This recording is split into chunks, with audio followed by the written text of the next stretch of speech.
अध्याय 2 16वां श्लोक उन तत्वदर्शी संतों की महिमा गाता है जिन्होंने इस दुनिया में 2 प्रकार के तत्वों की व्याख्या की है।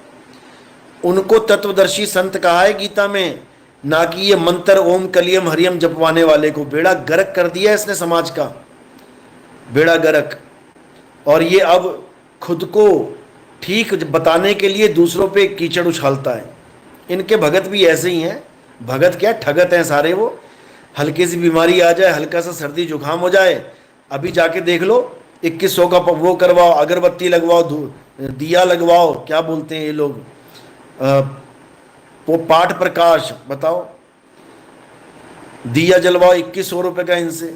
उसके बाद कोई और घर में कोई कलेश है, कुछ भी है, तो 21,000 का पाठ करवाओ, 51,000 का पाठ करवाओ।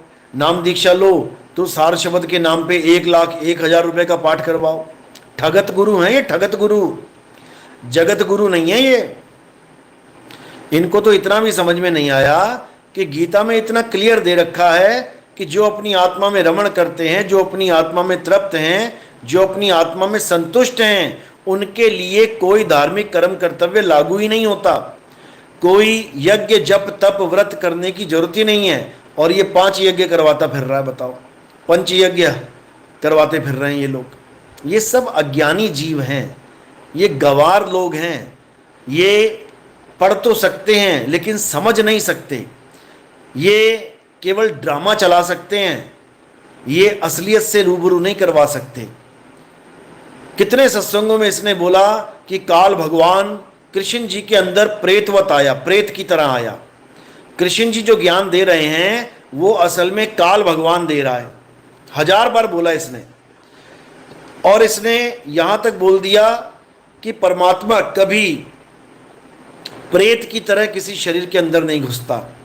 जबकि इसके चेले ये मानते हैं कि रामपाल महाराज, महाराज तो क्या बोलूं इसको, यमराज है ये लोगों के लिए। तो रामपाल यमराज ये चला गया था कब, 1997 में। कहाँ, ये सतलोक चला गया। और इसके शरीर में यानी खोखला पड़ा रह गया इसका। आत्मा तो चली गई सतलोक में, अब पीछे क्या रह गया, खोल पड़ा रह गया इसका।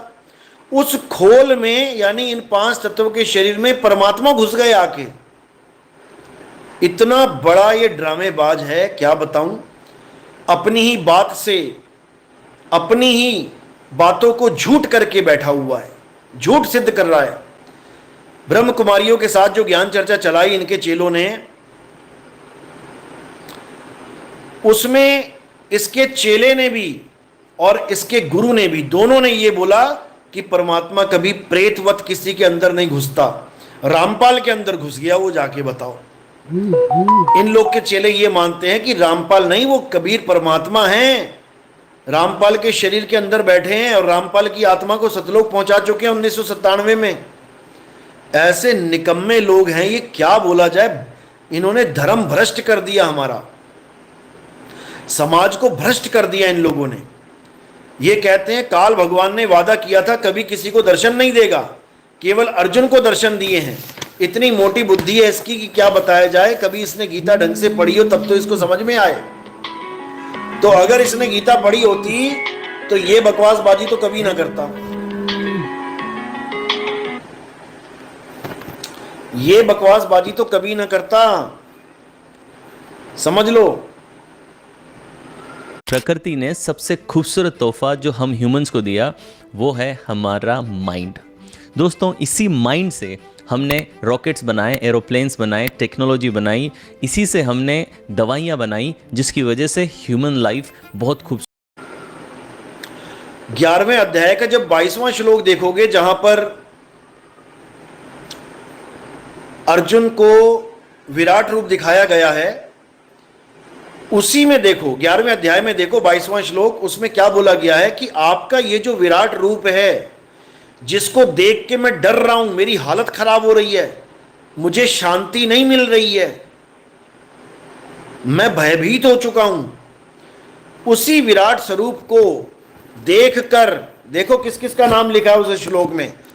और ये कहता है कि काल भगवान ने ये प्रण किया है, ये कसम खा रखी है कि मैं किसी को दर्शन नहीं दूंगा, कोई मुझे देख नहीं सकता।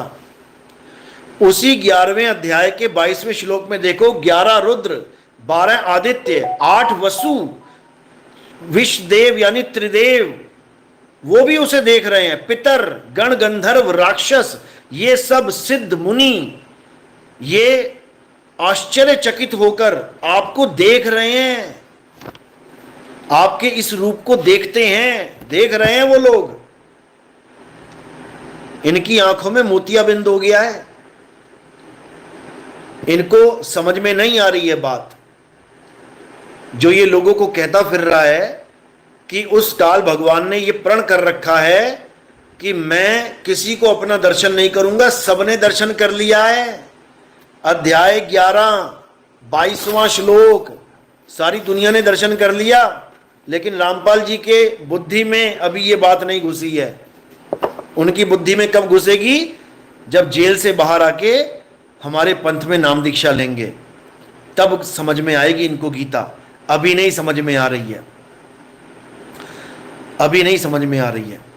तो ऐसे लोगों का कोई इलाज नहीं है। ऐसे लोगों का एक ही इलाज है कि इनसे ऐसे सवाल पूछ लो जहां पे ये चक्री खा जाए इनका दिमाग। ये दोबारा तुम्हें मुंह नहीं दिखाएंगे, ये तुम्हें ब्लॉक मारते फिरेंगे। 2010 से मैं पूरा एक्टिव था इनके साथ ज्ञान चर्चा करने के लिए। इन लोगों ने एक चैलेंज किया था पूरे विश्व में कि कोई भी हमारे गुरु से ज्ञान चर्चा करना चाहता है। रामपाल जी महाराज ने कहा था, कोई भी हमसे ज्ञान चर्चा करना चाहता है तो वो हमसे संपर्क करे। मैं 2010 से इनके संपर्क में था। इन्हीं का एक कोऑर्डिनेटर जो नाम दीक्षा सेंटर खोल के बैठे हैं, बहुत ही प्यारा जीव है मालिक का, बहुत ही अच्छा आदमी है। उनका नाम है एनसी आर्या। एनसी आर्या बहुत अच्छे इंसान हैं। उनकी दोनों किडनियां फेल हो गई थी, तो इन्होंने रामपाल जी से जब नाम लिया तो इनकी किडनियां ठीक हो गई। कहने के लिए रामपाल जी से नाम लिया, असल में ये परमात्मा की मौज होती है। जिसकी किडनी ठीक करनी है परमात्मा बिना रामपाल के ठीक कर देगा।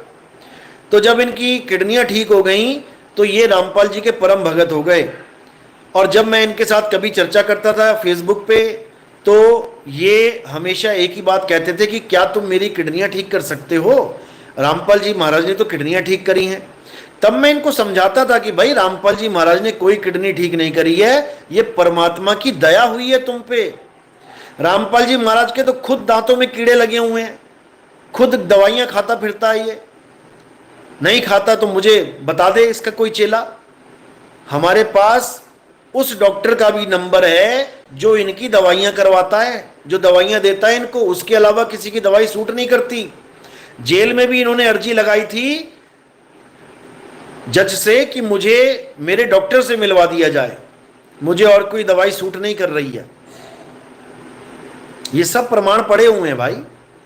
तो जिसकी अपनी दांत का रोग ठीक नहीं हो रहा, वो दूसरों का कैंसर क्या ठीक करेगा? बताओ। इनके अपने आश्रम में छोटा सा हॉस्पिटल खोल रखा था इन लोगों ने। अरे तुम्हारे मंत्रों में इतनी ताकत है, कैंसर ठीक कर देते हो, ये ठीक कर देते हो, वो ठीक कर, फिर हॉस्पिटल खोलने की क्या जरूरत है? फिर क्यों केमिकल खिला रहे हो लोगों को? हैं? मतलब बिल्कुल मजाक ही समझ लिया इन लोगों ने। तो मैं उस भाई को बहुत समझाया मैंने कि परमात्मा का, ये परमात्मा की दया है, ये रामपाल की दया नहीं है। नहीं समझ में आता था, लेकिन अब शुक्र है मालिक का। अभी मेरी कुछ दिन पहले जो एक रामपाल जी का भगत फलटन में आया था बहस करने के लिए, बहस तो नहीं कहेंगे उसको, कुछ सवाल जवाब करने के लिए आया था। अच्छा जीव था मालिक का, बस थोड़ा बुद्धि में अभी कच्चा था, विवेक का कच्चा था। मालिक दया करेंगे विवेकी भी हो जाएगा। तो जब उसने ये बात बोली कि मेरे गुरु ने इतना बड़ा चैलेंज दिया था, तब आप कहाँ थे? तब मुझे एनसीआरए को फ़ोन मिलाना पड़ा और मैंने उसके सामने जब बात रखी कि बताओ एनसीआरएस को कि मैं 2010 से 10, 11, 12 में पीछे पड़ा था कि नहीं पड़ा था रामपाल जी महाराज के कि हमारे साथ ज्ञान चर्चा करो, तो एनसीआरए ने एक और गुप्त भेद खोल दिया उस दिन जो मुझे पहले नहीं पता था। उसने साफ बोल दिया कि हाँ, आप बार बार बोलते थे कि हमारी ज्ञान चर्चा करवा दो। ये बात मैंने भी गुरुदेव को बोली थी यानी एनसीआरए ने खुद स्वीकार किया कि मैंने खुद रामपाल जी महाराज को कहा था कि नितिन दास के साथ ज्ञान चर्चा कर लो। मैंने खुद ये बात गुरुजी से बोली थी, लेकिन गुरुजी ने कहा उसके चेले ही कितने हैं, उससे क्या ज्ञान चर्चा करें। ये तो इनकी बुद्धि है, ये चेलों की गिनती देख के ज्ञान चर्चा करते हैं लोगों से। मतलब जिसका कोई चेला नहीं, इनके लिए वो बेकार है। भले वो दुनिया का सबसे बड़ा ज्ञानी हो, वो दुनिया का सबसे परम ज्ञानी हो, उसके पास चेले नहीं है तो इनके लिए वो बेकार है कि इनसे क्या ज्ञान चर्चा करेंगे। बताओ, ये मेरे पास रिकॉर्डिंग है, मैं रिकॉर्डिंग चला सकता हूं। कोई ये ना सोचे कि मैं झूठ बोल रहा हूं। जो ये 6 तारीख को कह रहे हैं ना नितिन दास की वीडियो आएगी, जो कहूंगा झूठ कहूंगा बेटा मेरा सच सुन के ना तुम्हारे कान से कीड़े निकल जाएंगे अगर मैंने सच बोलना शुरू कर दिया। लेकिन ढके रहो, अच्छी बात है। तो ये बहुत ही सुंदर बात बताई एनसीआरए ने, पहले नहीं बताई थी कभी। हालांकि इसका जिक्र कई बार हुआ है कि मेरी रामपाल जी महाराज से ज्ञान चर्चा करवा दो, लेकिन उन्होंने कभी यह नहीं बताया था कि उन्होंने खुद अपने मुंह से अपने गुरु को यह संदेश दिया था कि नितिन दास के साथ ज्ञान चर्चा कर लो। और गुरु जी ने पल्ला झाड़ लिया कि नितिन दास के चेले ही कितने हैं। उसको इतना भी नहीं पता कि नितिन दास ने तो गुरुवाई 2020 में शुरू करी है। नितिन दास का कोई चेला उस वक्त था ही नहीं, नितिन दास गुरु ही नहीं था तो चेला कहां से होगा। मुझे गुरुपद 2020 में मिला है मेरे भाई, और इन लोग की हालत 2010 से ही खराब कर दी थी मैंने। ये हर ग्रुप में मुझे ब्लॉक मार देते थे। जहां मैं 2 सवाल रख देता था ना, सारा ज्ञान छूमंतर हो जाता था इनका। ये भागे भागे फिरते थे, ये जान बचा के हर ग्रुप से ब्लॉक मारते थे मुझे कि नितिन दास के सवाल ना रख दे कहीं ये, नहीं तो हमारे भक्तों का दिमाग खराब हो जाएगा।